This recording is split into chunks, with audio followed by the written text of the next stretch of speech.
तैयार रहिए। स्टार्ट। महोदय, मान्यता शब्द की हर तरफ से मांग आई है।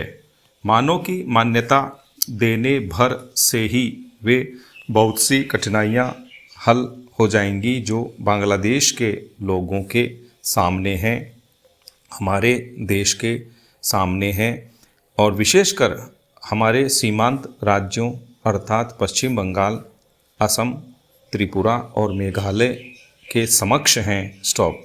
हमने इस प्रश्न के हर पक्ष पर बड़ी गहराई से सोच विचार किया है।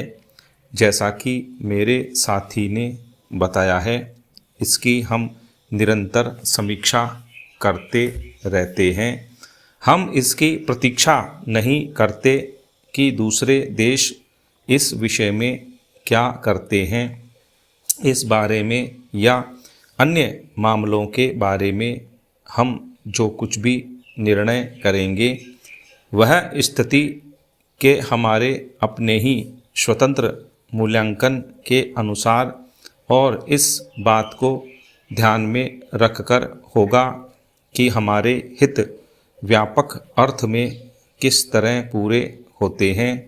कल मैं अपनी वर्तमान कठिनाइयों में से संभावित खतरों और बोझों के बारे में जानबूझकर बहुत संयत भाषा में बोली थी।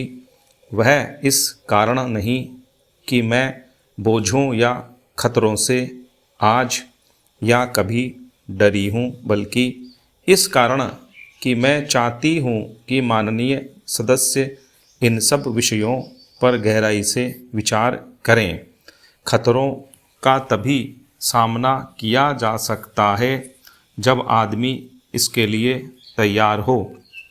जैसा मैंने पहले कहा और फिर से दोहराना चाहूँगी कि यह समय दलगत प्रतिद्वंद्विता का नहीं है।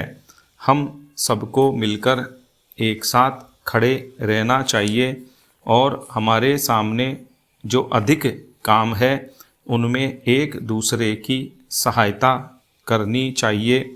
सांप्रदायिक प्रवृत्तियों को दबाना चाहिए।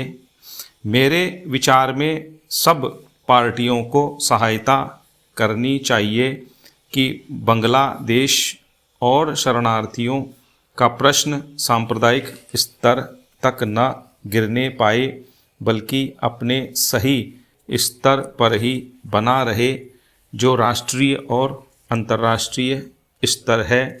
मैं इन प्रश्नों और अन्य घटनाओं के बारे में विरोधी दलों के नेताओं और सदन के अन्य सदस्यों से संबंध बनाए रहूँगी।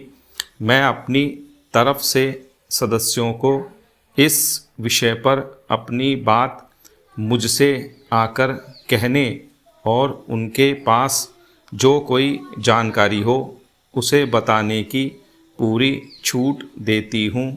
साथ ही इस समय इससे अधिक और कुछ कहने को नहीं है।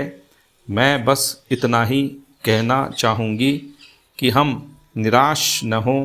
हमें अपने और अपने लोगों पर भरोसा होना चाहिए।